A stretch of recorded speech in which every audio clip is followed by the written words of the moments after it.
No, my lawyer said I can't be Stevie Nicks. I'm just a generic, non-specific look-alike. I run through the grass. I run over the stones down to the sea. Show me the way back. Honey. Yes. Welcome so much to this episode of the generic, non-specific Stevie Nicks podcast. I am your co-host, Randy. And I'm Anthony, and cheers to Cheers, finally this wonderful milestone.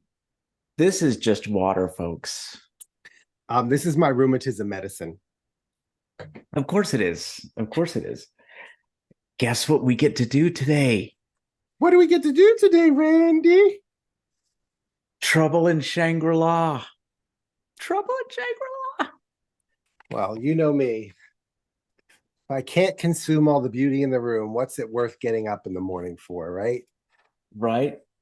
And of course, we love all these photos. You know, this should be way more iconic of a photo of her. And I think the media should be pulling it out more, you know. Okay, but yeah, first of all of her albums, this is my favorite, like, packaging. Like, they just did such a great job. The dragon, I did not know until recently, was drawn by not Sally Struthers, but Sarah McLachlan. Sarah McLachlan, yes. Who also performed background vocals on a couple of instruments, piano and something else, which I did not know until I saw she drew the S.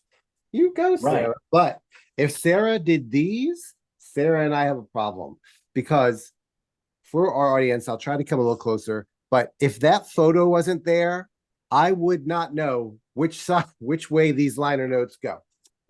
I would have no clue. They are unreadable. They're illegible. I even pulled out my camera to like zoom in and read them, and it was a challenge. So I know they probably just redid whatever was on the CD case, or maybe this was 4 pages on a CD. I don't know. If there was a booklet, there was this really nice. So they put the whole booklet on one side, and now I'm like, wait, the song's called what? You know, thank God for the interneting. That's all I'm saying. Thank you. Yes. All right. We have very strong opinions about this, just like we did the last album. But this time, I love this album so much. Yes. Yes.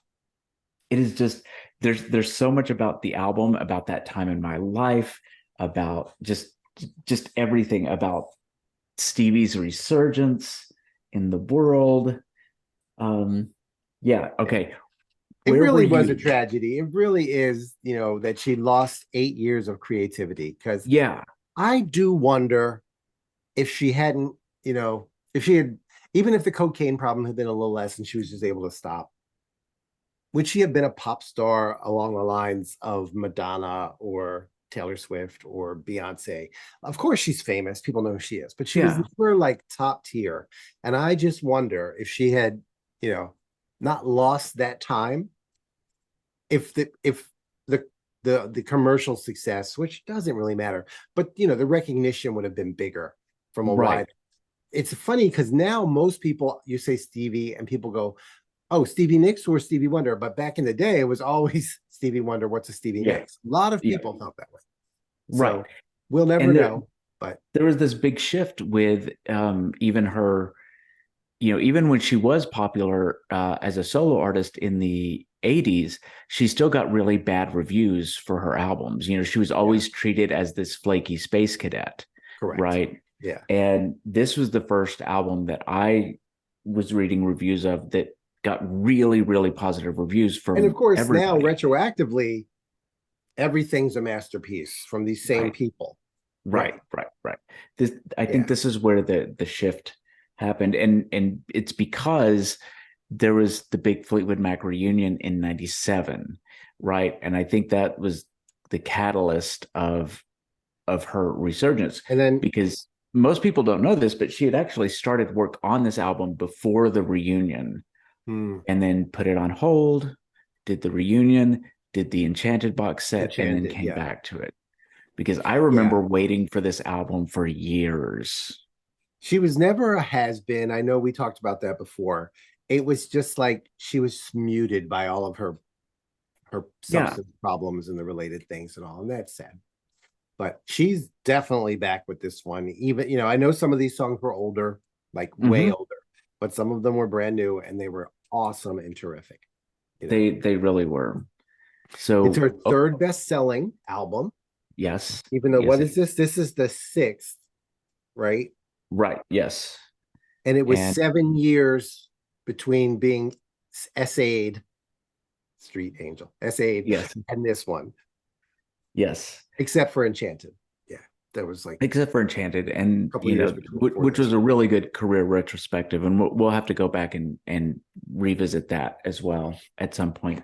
But yeah, this, I mean, I just remember being so excited about it. One big footnote, though.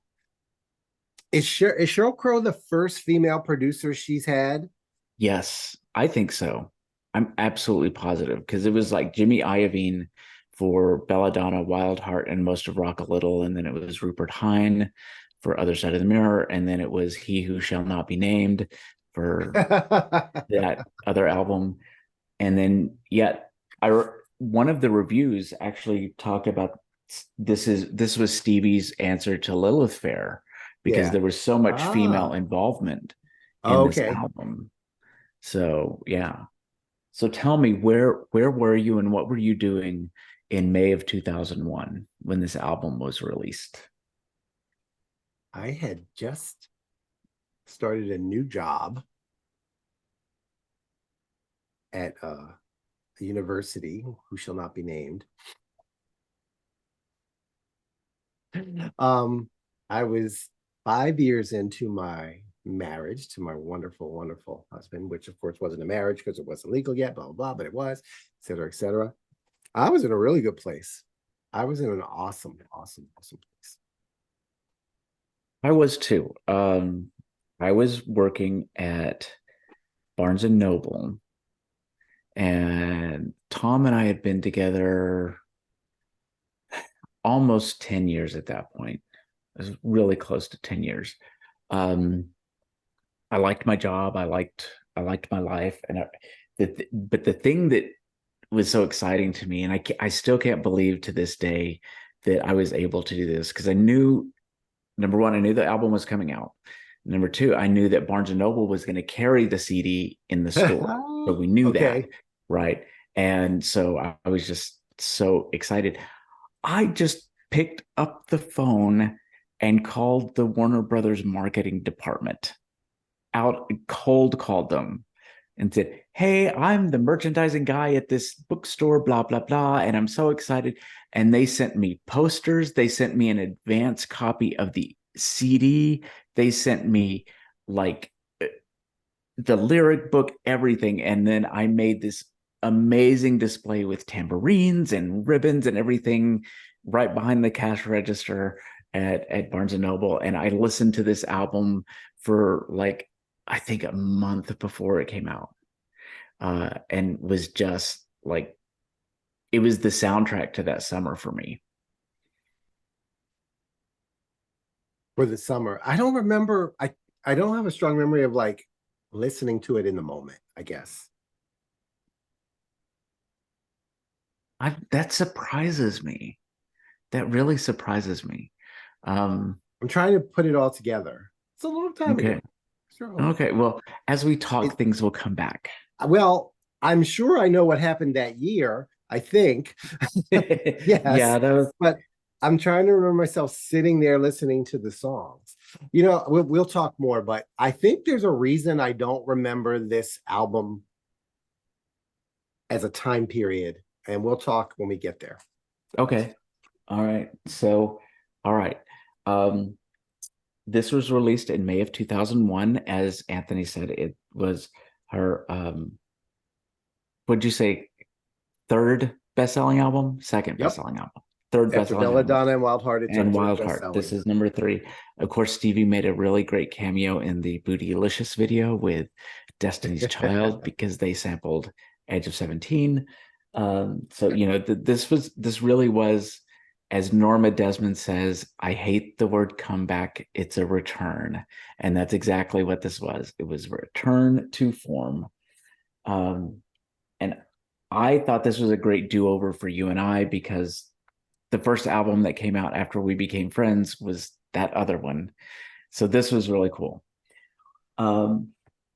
Let's start with the title track then, shall we? Because I remember this song. Oh, no, I'm kidding. My God. I'm kidding. There's a trend on TikTok right now where you show yourself walking down a long hallway and the caption says, if music played every time you would enter a room, this would be my intro music. And I think this would be my intro music. You think so? I think so. The very beginning of the lyrics is where it would start. I can see that. Yeah. It is good entrance music. Like it really is.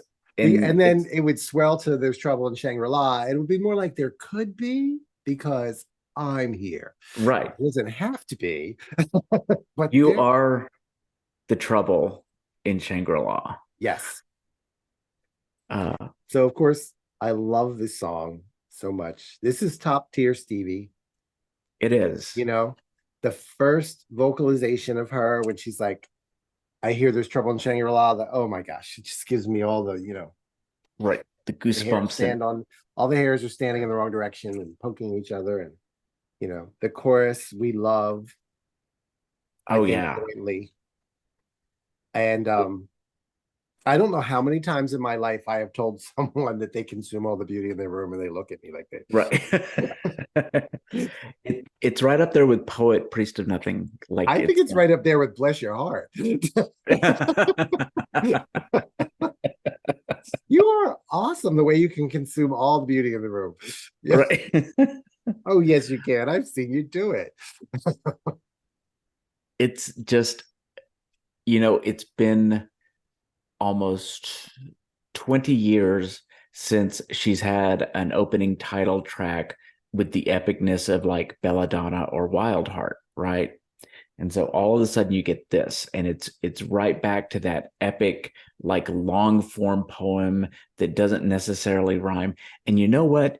It's peak Mabel Normand disease, and I don't give a fuck. I don't know. I think they're definitely complex, structured lyrics, but I don't think they're Mabel Normand disease. Okay, well, good, because there's a huge epic story being told in this song, and the instrumentation, the arrangement, everything is just, you're just, I don't know, just it's such a great opener. Yeah, I don't know that she's back to form. I'm looking at my notes. Stellar lyrics, passionate and accurate vocals. She was committed to those vocals. And Stevie, she loves to harmonize with herself, and she does such an amazing job with this. She harmonized with herself, but she also did that. I don't know, there's probably a production term for it. Her voice was on top of herself, but it wasn't harmony. Layered. It was harmony too. This is a song that you can just listen to over and over and over again, and you want the volume as high as you can get it. And it really sets up the entire album for success and kind of sets up the concept. I mean, we talk about Other Side of the Mirror being a concept album sort of ish. This is the same way. There are a lot of the songs that can relate to Shangri-La and Trouble and all of that, and it kind of weaves itself together very well, and it's so awesome. The one thing about this song that I always, the Dawn of Separation lyric, for a long time I thought, oh, that must be a philosophical term or a scientific term. I didn't realize. I googled it today, and the first hits are Stevie Nicks lyrics for this song. Yeah, it comes up a couple places, like in articles and stuff. But I really thought she had borrowed some deep, meaningful term. But no, she just made a deep, meaningful term. No, she did it all by herself. It might even be a physics thing or something. You know what I mean? Right. But Okay, so here's the thing I'll say before we go into the next couple of tracks. I absolutely think this album is sheer perfection. But because of the time frame, again, this is right when digital music was kind of making its appearance for the first time, and it's the first time that you were able to go and like find alternate versions of songs and demos of songs and things like that. And so this was the first album where I made an alternate playlist for. Okay. And as much as I love this album, I love my alternate playlist even more. Oh my. And blaspheme. Yes. I struggle with that because I totally get the idea of an artist wanting to put their work out there and saying, this is how I want you to hear it. Right? Okay. I get that. I really do. But the things that made this album a little more personal for me were the things that I was able to alter. And plus, again, because it's the advent of digital music, you really do kind of feel like a record producer, because at this point I don't think we have iPods yet. So we're burning them onto CDs. So not only was I, making my alternate playlist, but I was burning it onto a CD, creating alternate album artwork and the whole thing. And you kind of feel like you're making your own album. So that's really was really awesome for me. So I'll go through and we'll talk about the alternate versions as we do this. But the title track has no alternate version, and it is still the opener even of my alternate playlist because it's amazing. Better not be. And the fact that it was written in 1994, right? And then the next song that it goes right into, Candle Bright, was written in 1972, 73, and they relate so well to each other. Okay. Just shows you how strong her songwriting abilities still are.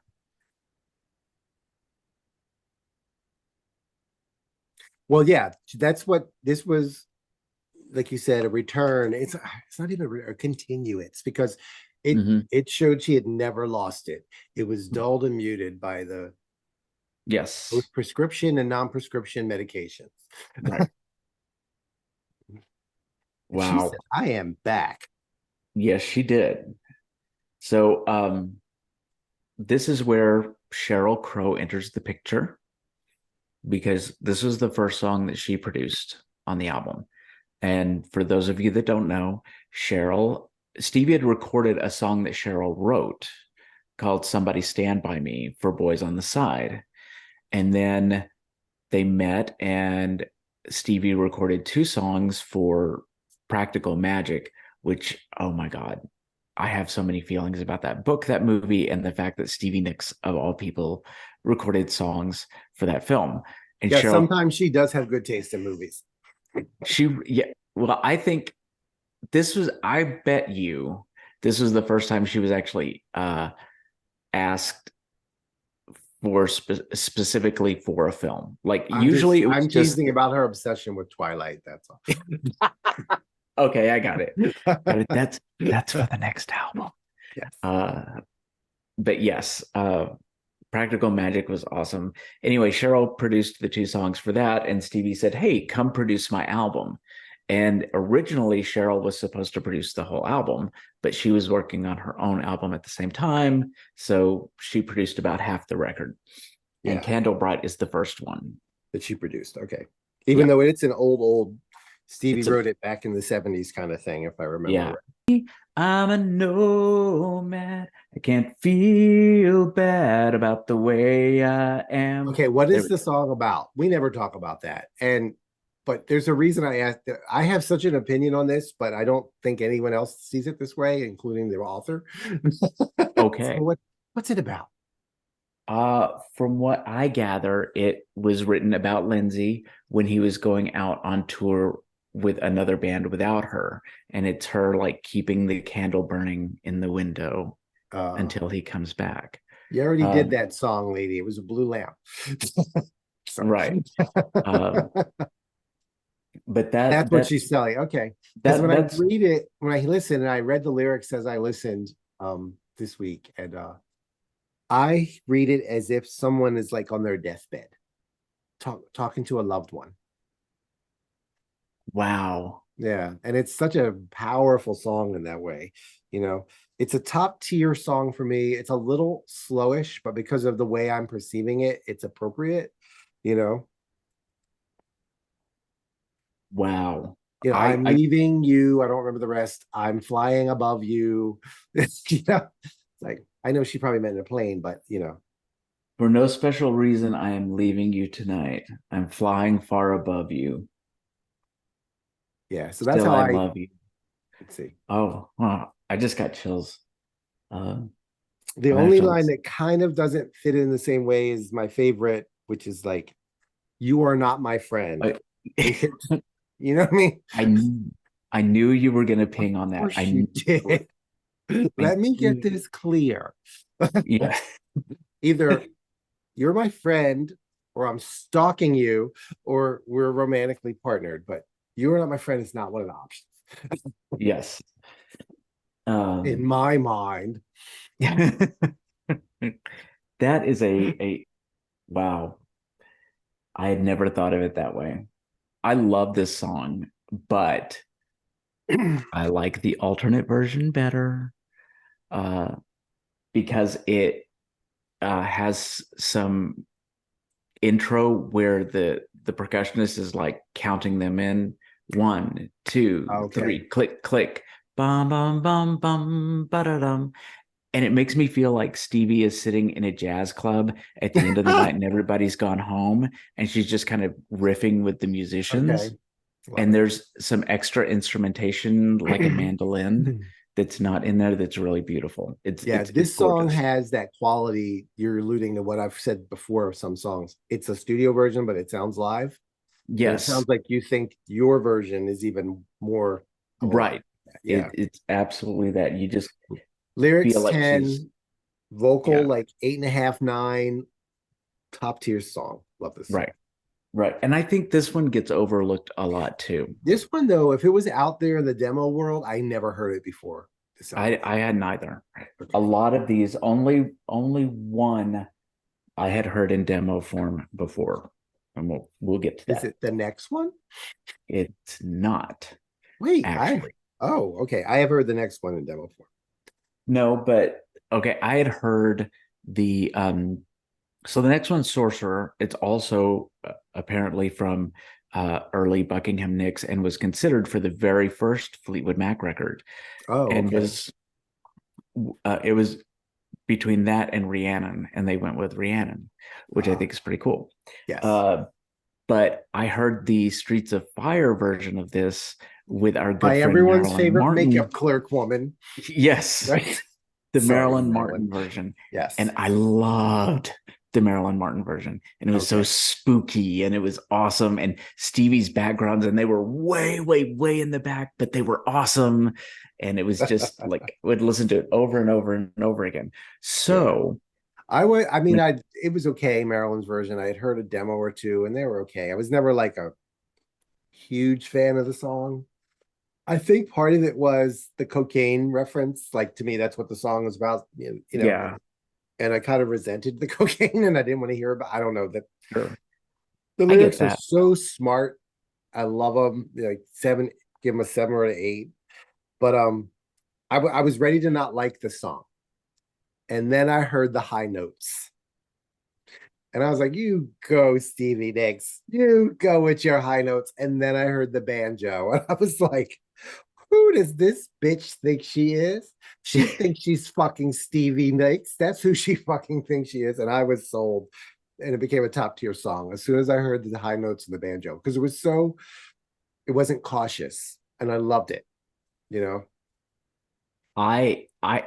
It grew on me Yeah. because I loved the Marilyn Martin version so much, and that's what I expected. I expected that production with Stevie's vocal because it was so haunting and very like very Goldust womany, and this came out feeling very country when I first heard it. So I was like, "What?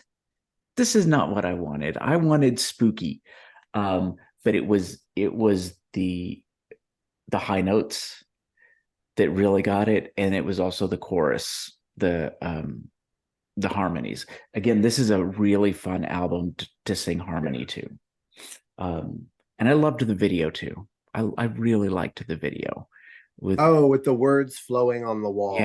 Yeah, I remember that. And I remember I read that there was the first single, we'll get there in a minute, video, and I don't know. I have to go watch it after this because I do not remember it at all. But I don't remember having a proper Stevie video of this album. Again, that's another reason I think I wasn't in the moment. There were 3 videos I read, but and everywhere or whatever it was had 2 every day, had 2. I don't remember either. And I'm thinking because they weren't up to my standards. You know me, Rand. Possibly. I think you're gonna watch every day and you're gonna remember it and like it. Okay. Because it's a good video. But yeah, Sorcerer, I like the radio edit of this. It's a little punchier. Okay. And again, I love the video, especially because of all of the words, and it's got the lyrics from all these different songs. And I thought that was a really great nod to her as a songwriter, you know, that really drives home that she writes her own material. Cool. So we'll link to the videos too, in addition to your alternate playlist, of course. In addition to my alternate playlist. And I have nothing to link to, so. Yes. Okay. Here we go with probably my favorite song from the entire album. Let's skip to the next one. Anthony Patrick Lower. If you tell me you hated this song, I think I'm just going to pass out. Do you want me to go first, and then let me go first, and you can end with All the Wonderful Love. So, okay, I heard demos of this before. They were all right. I thought this was meh. I thought it was very low energy. Like we were just talking about that. It's kind of like live, but not quality. And this to me was pre-processed American cheese. Not a lot of soul, not a lot of heart in it. It's kind of in the middle. It's not the worst song on the album. It's like middle tier, I guess. And I'm still remember being very confused, standing on a dance floor, wondering why people think they could turn this into a dance song. And I would step off the dance floor. You didn't even dance to this? No. I was like, my God. What is this? What are you? Stop. Yeah. I know I can't believe that. Okay. All right. Randy knows I'm a bassaholic who loves to dance. It's like, yes. If your dishwasher is vibrating just the right way, I'm ready to hit that beat. You know? And this was her first #1 dance hit. Even Stand Back didn't make #1. Right. And I never understood it. I think it was just the excitement about her being back and all, but I never got it. Yeah. I think that's part of it. But okay, #1, I think in terms of lyrics, this is one of her best diss tracks ever. You will never love again the way you love me. I mean, come on. And I think of this song the same way I think of the cleaning lady version of Sarah, right? Like, I only listened to the 6-minute version of this song, which has an extra verse and an extra bridge. And that is where the soul of this is.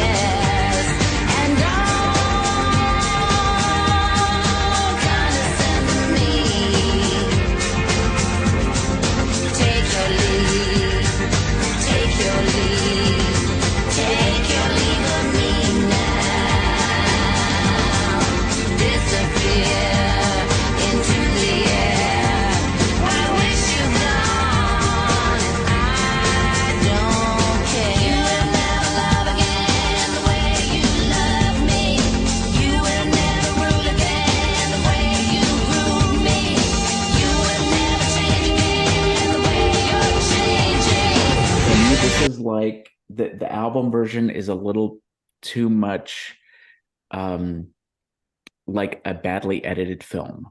Like they cut the best scene of the film out. Okay. All right. But I'll still listen to it and I'll still watch it because it's. I will say that what you're saying about it being a diss track and all is absolutely true. And I'm going to talk about this, about a couple of other songs. Before I met my wonderful husband, I was the king of Unrequited Love. And I love those songs. Yes. I think at this point I'm in a place where I'm like, whatever. That didn't land with me. It didn't resonate. I understood it, but I wasn't. Landed. Well, I don't. You and Tom have to work that out. Kidding. It landed. But I think that's why it's just like a middle tier song for me, and not like a best song ever. Yeah. Oh, this is. I don't dispute the hype. I don't get the hype. Okay. But there's songs where I will dispute the hype, of course. But this isn't one. All right. This is without a doubt my favorite song on the album. I think it is. It's the song that I remember because my job is 20 miles away on a long stretch of highway, and I would crank the stereo up. I'd roll the windows down, and I would just blast this song. I loved, and I did. I knew the demos too, and that this is one of the first songs I taught myself on a keyboard because it was so easy to learn. And I just thought that the lyrics were amazing. I love, again, the extended album version is the version I love the most. I loved the dance mixes. I loved them so much. So the singles for this album were Everyday, Planets, and then Sorcerer. Okay. And Planets is the only one that didn't have a video. And Planets and Everyday were released at the same time, one to rock stations and one to contemporary, like adult contemporary. Everyday went to adult contemporary and it had a video. Planets went to rock and was just kind of forgotten. And I think if it had had a video, why on earth did it go to rock? It's not a rock song, right? So there are rock songs here. Yes, and Planets could have been that. And in fact, I remember a review where the reviewer said Planets of the Universe is destined to become a concert staple. Okay, so I saw that concert. Planets of the Universe was so terrible live because of all of the things that you said. It wasn't extended. There was no passion in it. It was just kind of there. She just kind of put it out there. And so to me, it's a lot of wasted potential in terms of marketing, but it is such an amazing song to me. And I will sing it at the top of my lungs every time it comes on. It is the extended album version that I put on the alternate playlist. I think it is one of the crowning achievements of this album to take a song from 1976 and produce it this way and plop it down right next to like Trouble in Shangri-La or I Miss You or Bombay Sapphires. I just want to say I put it in the middle, not the bottom of the thing. Yes. It is top level for me. Top level. It's one of the best songs on the album. It really is. Okay, off my soapbox. Randy loves Planets of the Universe. He's going to marry it. Almost as much as Julia. I can get the Planets more than the Julia, but hey. Okay. Yeah, so what did you think of Everyday? I thought it was okay. I wouldn't have made it a single. I'm going to tell you the songs that I think should have been the singles when we get to the end. Okay. When I first heard it, I didn't think I thought she had written it. And I thought, well, this is the most Christine McVie song she's ever written. Yeah. And then when I realized someone else had written it, that kind of made me go, okay. So I kind of was like, look, baby girl, you're doing so good. You're showing everybody, I'm here. You're putting your boot down. Why are you going to do a lead single you didn't write? That was kind of, again, this is a middle tier song. I don't dislike it, but I'm not like, yeah, it was great. Oh my God, I'm so glad it's on the radio. The I lyrics like were it. okay, the vocals were okay, the music Yeah. was okay, you know. I like it for two reasons. I like it because um, it got John Shanks involved. I mean, he's the one that wrote it and he wrote Right. it for her. And that's what got him involved in producing the album. And I think that he did a really good job in producing some of the other tracks. Yeah. Right. And I liked the video. I thought the video was good. It was a good video. But I'm with you. There were so many songs that she could have put on there instead of something that she didn't write. And let's take this opportunity to address something that Randy knows is really important to me. I believe and have believed since Dreams that Stevie Nicks is a frustrated R&B hip hop artist. And she worked with Dallas Austin. Dallas Austin. At some point in this mishmash of Sheryl Crow and Shanks and whoever else on some tracks. And because what was it? Scrubs? Was it the slide guitar in Scrubs or no? It was Unpretty, which I listened to. Yeah. Okay. She liked the way the musicality of what he had done for TLC. So she was going to work with him. And I think that you can hear that in some of the songs here and some coming up, especially. She apparently, you know the story better than me, Randy, if you want to tell this. She worked with him. I think the reaction was similar to when Madonna and Michael Jackson were working together, and Madonna's like, I'm going to pull him out of the closet. I think she's like, whoa. I'm not trying to put, braids in my hair and like, I'm not Erykah Badu or whatever, But I think when she switched to whoever produced what songs, she was like, well, Dallas had this one idea. Can we try that? And I want to hear those originals one day. Okay. Since you mentioned the producing and and Shanks, let's throw that in there because we hadn't talked about that kind of interesting fact. I think I'm surprised because I thought where some of his work is there still.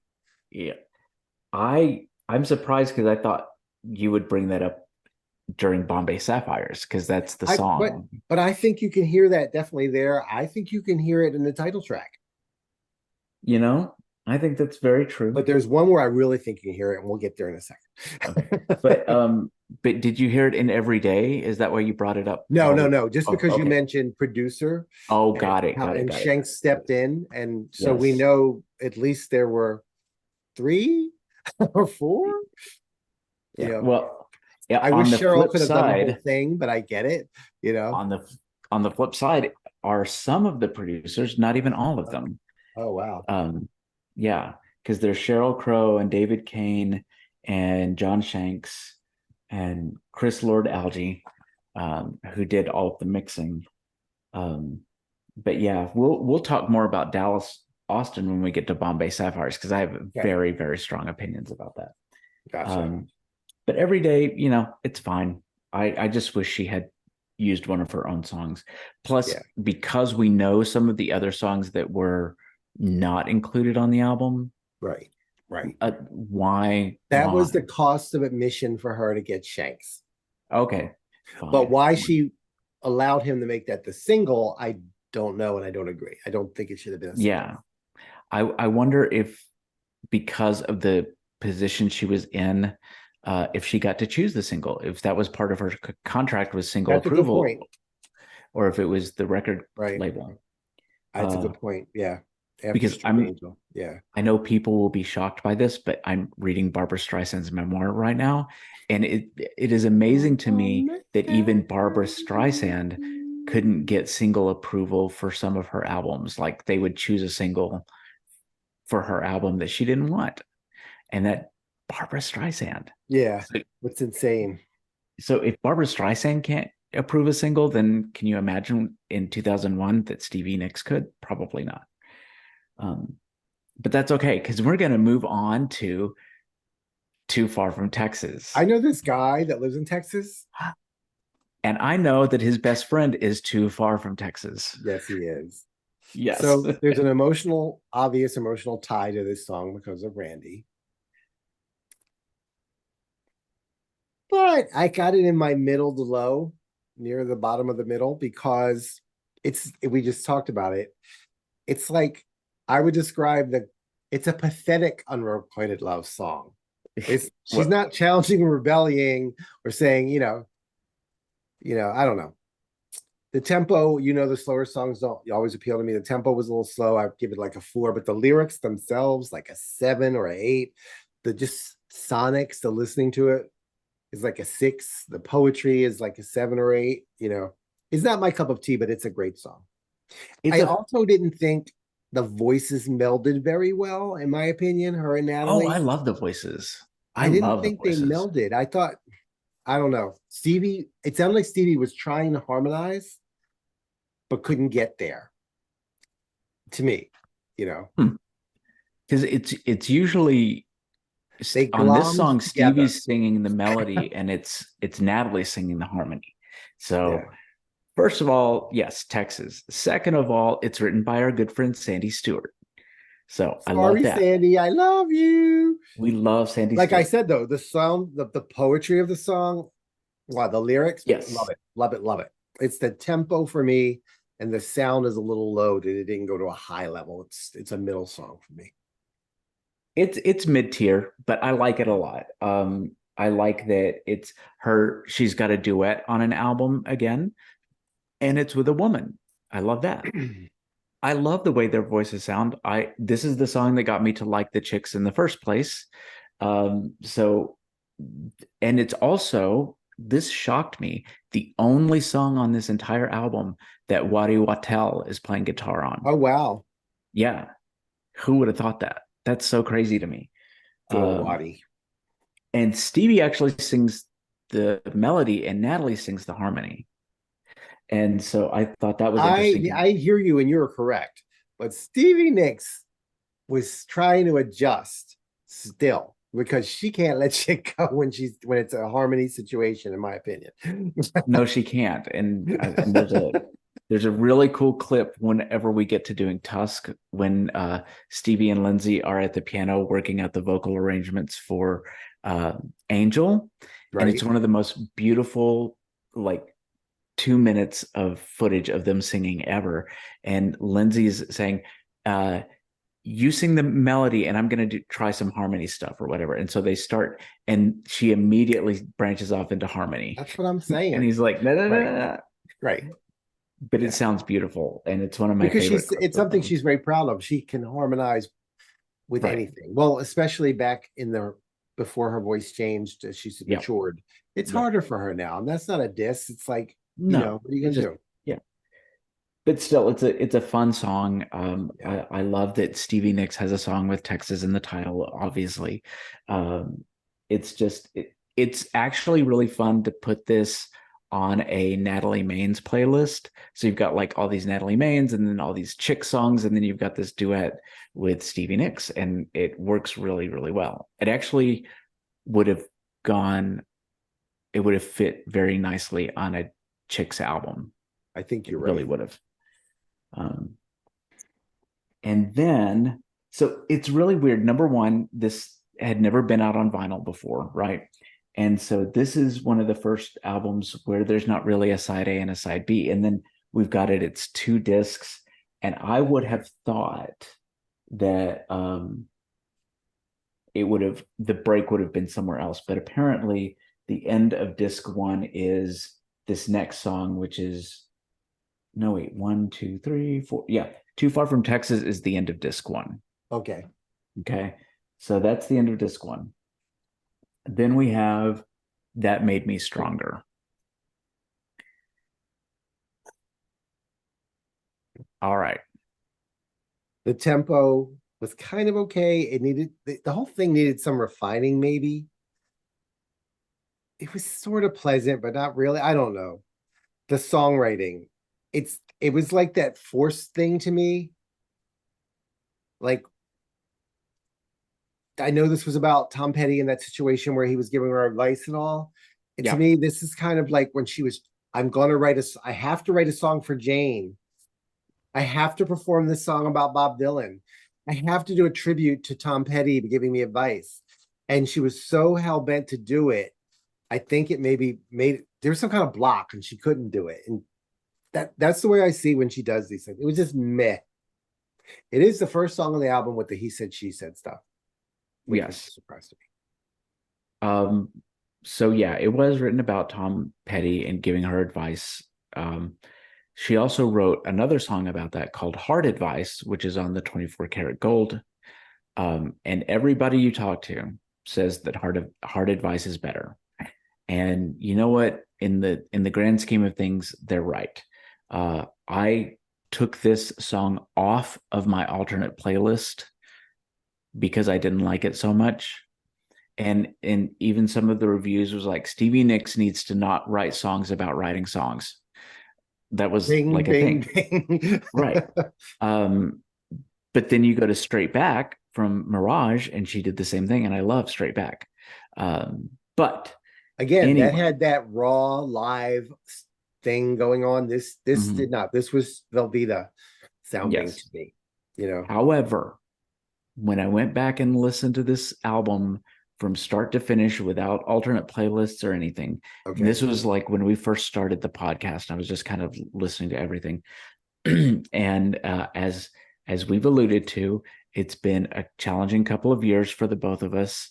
And I heard her sing, "Once more I tell the shadows of my soul to stay back.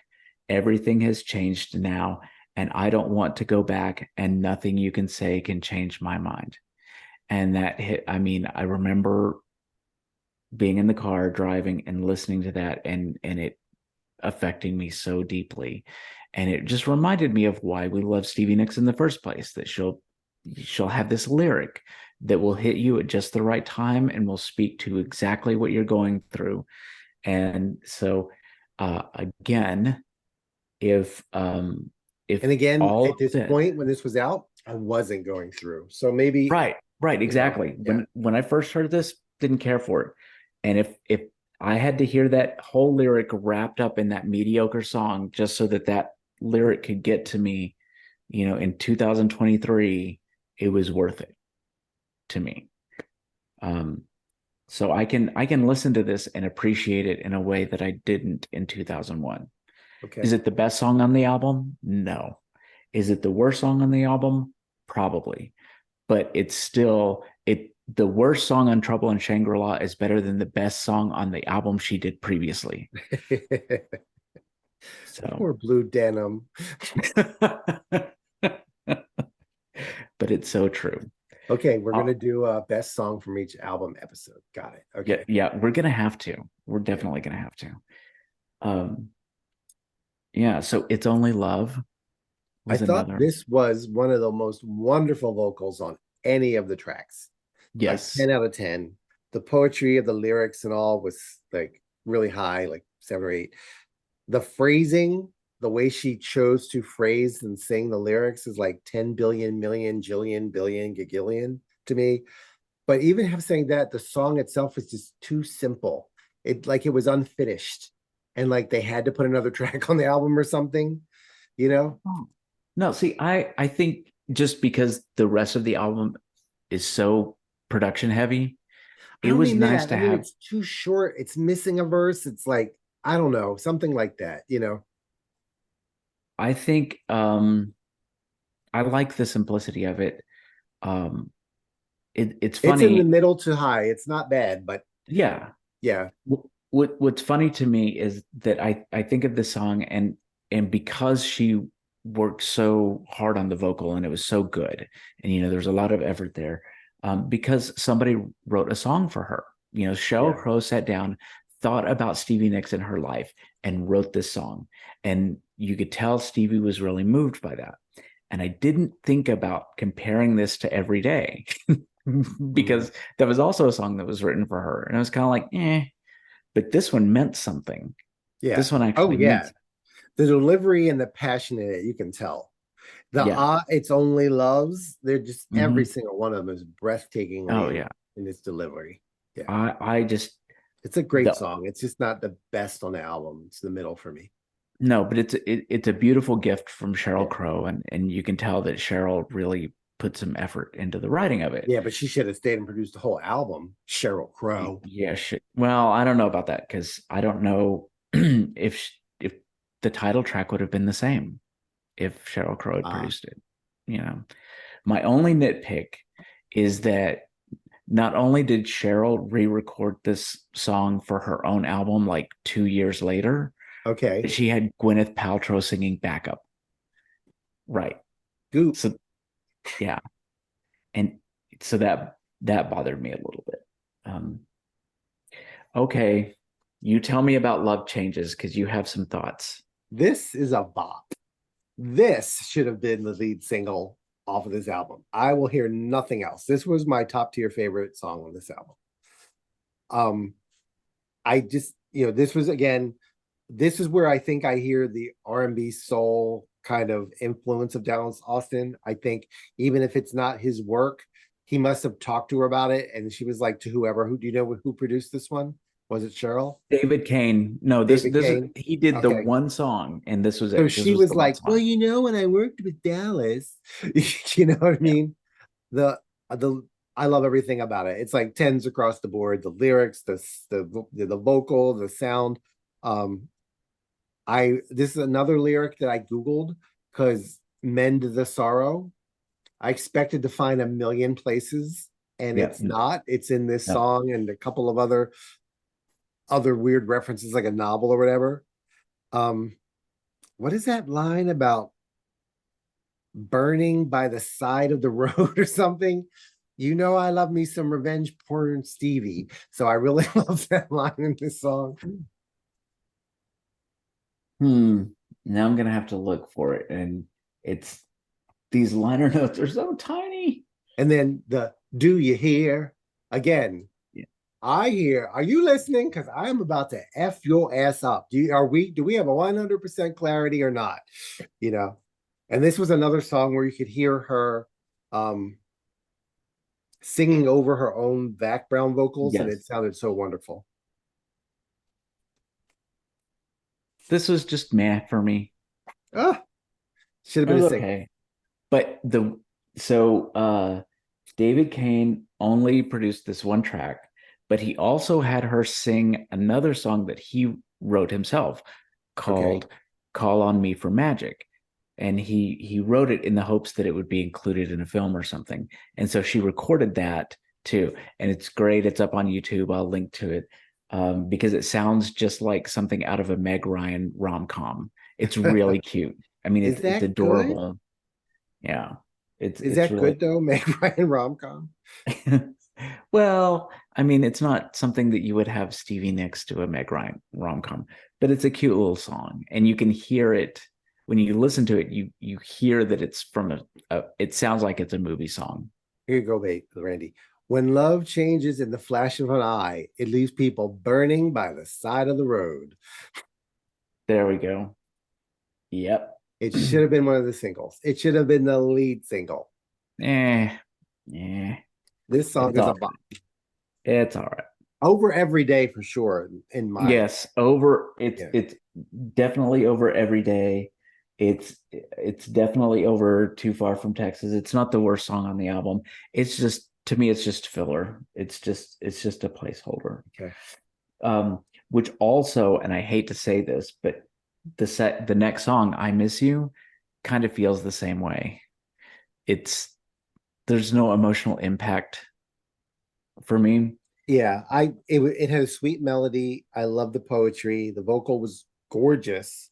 Mm-hmm. But again, maybe I was no longer someone who could resonate with the longing in that song. Yeah. I don't know. It was not my cup of tea. Do you know who is it written about? Well, apparently, this is all I remember, is that it was actually written about a friend of hers that actually did pass away. So it's not an unrequited love thing. It's actually like, you're dead and I miss you, which is interesting. It didn't land that way. Yeah. Right. That you say Candlebright is that. Right. And Lindsey Buckingham does play guitar on this. That's probably why I didn't really care for it. And why I feel here's what I think. Yeah.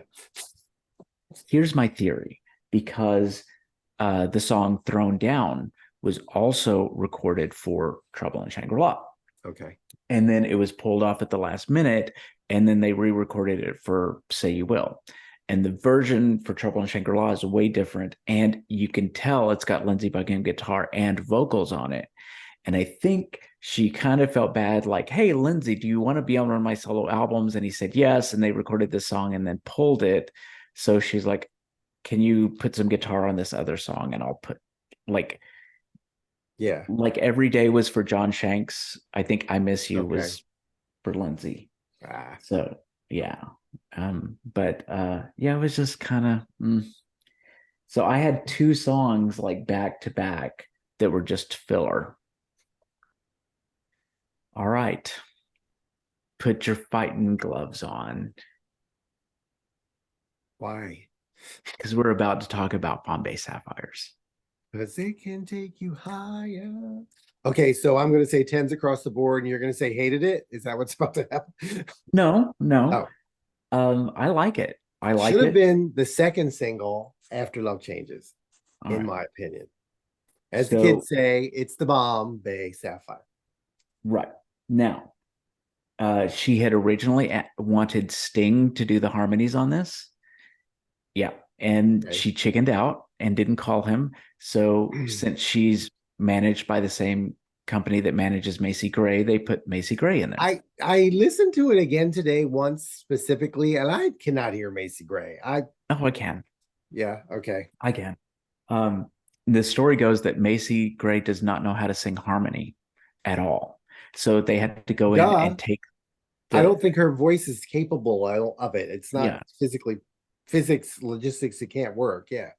So they went in and they took the lead vocal off, and then Stevie went in and recorded the harmony, and Macy sang along. Oh, I gotta listen. You gotta help me out later. Yeah. Okay.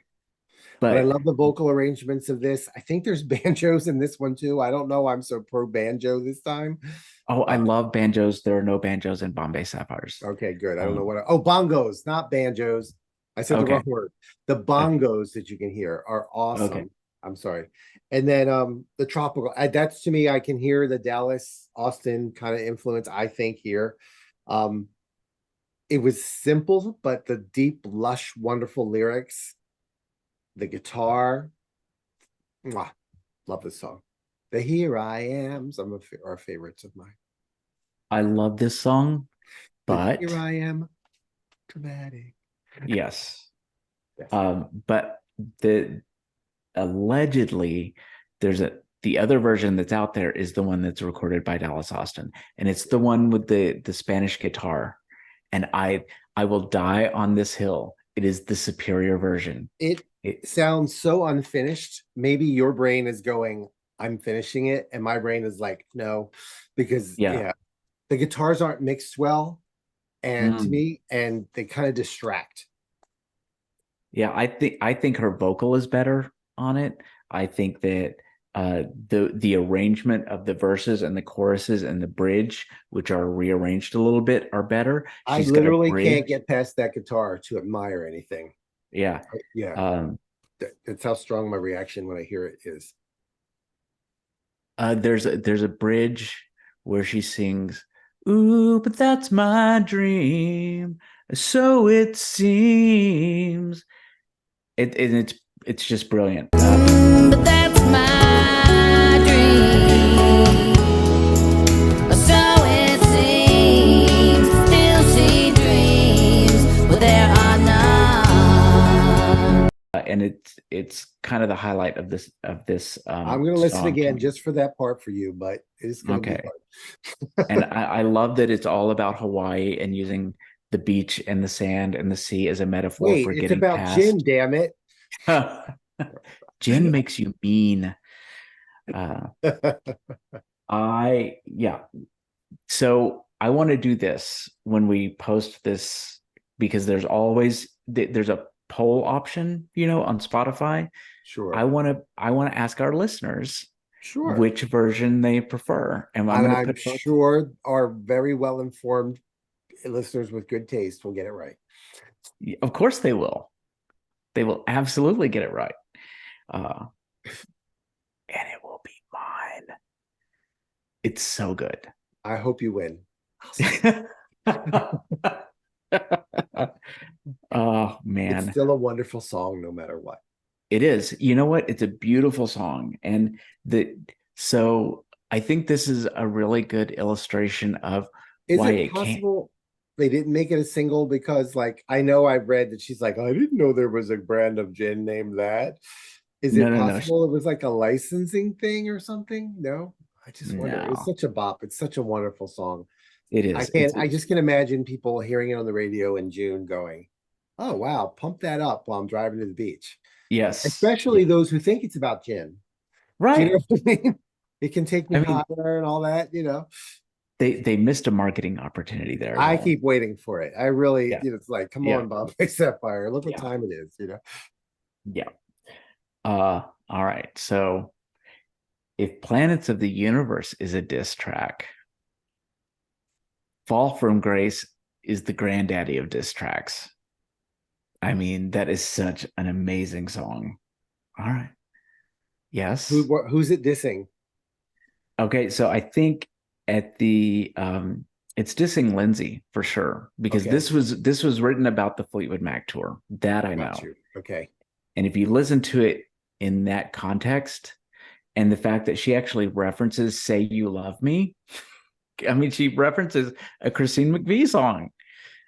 So yeah, I think it's definitely, this is the song that makes me think they hooked up one last time during the dance. And that's what I think. I really do. So would you call this a hard rock song, or is this like a rockabilly song? What is this?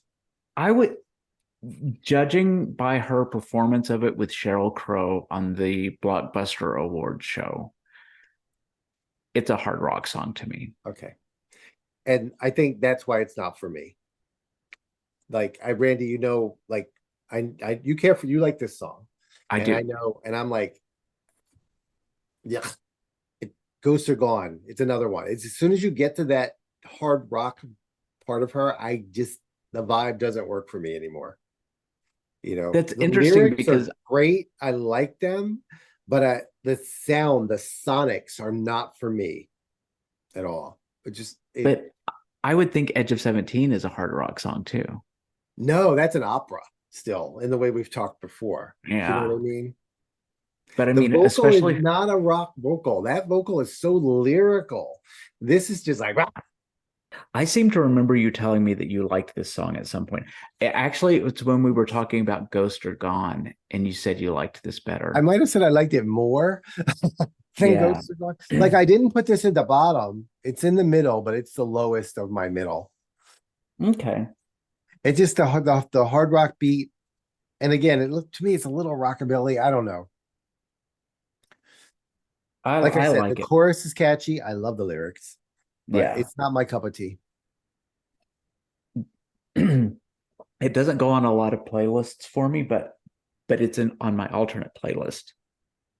This version. Okay. Stevie Nicks rock songs with a 3-word title don't work for me. Edge of 17.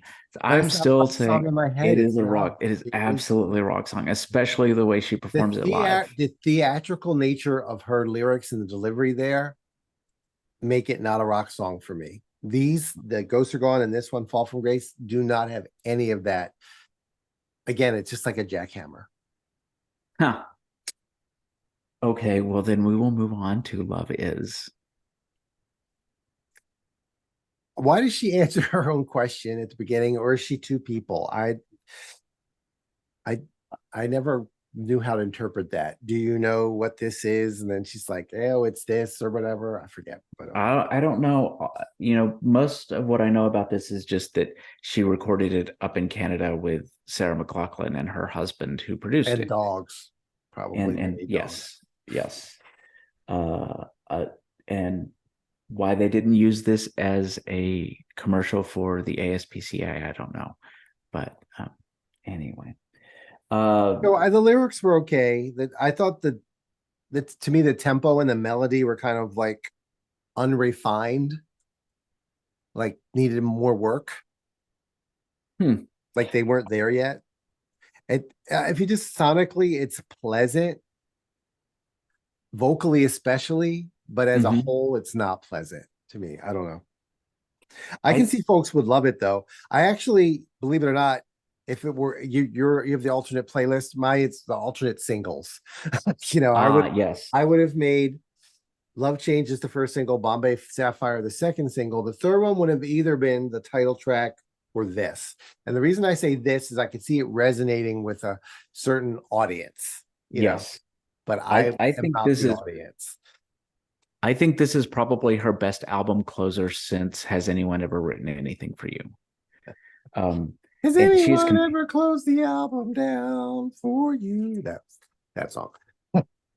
Well, and she used this to close her concert set when she did the In Your Dreams tour. Okay. And it was really beautiful live. And it was this really quiet moment, you know, and it because I remember I had nosebleed seats for In Your Dreams. And so, when we're at Stevie concerts, we go nuts anyway. But I really went nuts because there was I didn't think I was distracting anybody at all, except for this poor couple who was clearly on a date right in front of me, the row in front of me. And who told them to be on a date? Right. But when this song came on, when she closed the set, and I just sat down with my hands kind of like this and listened to it and just let it just kind of wash over me. And I loved the image of this guy and his date, like holding hands, and her head was on his shoulder, and they were listening to that. And it was a really nice way to frame, watching and listening to that song in concert. And so there's a beautiful memory with this, even though it wasn't when the album came out. And I like the idea of, this really does illustrate what it would be like if Stevie Nicks sang a Sarah McLachlan song, because it's basically what happened. Right. But not that one. Not the one everyone knows. No, not that one. But yeah, I think it's great. I think it was a great way to close the album. And again, this album was a masterpiece from beginning to end. I can't say enough about the album packaging. Honestly, except okay, except for the fact that we can't read the liner notes. The overall design is amazing. I've decided that all of the Asian letters on here. Okay. I don't want to say they're Chinese because they may be Japanese or Korean. I don't know.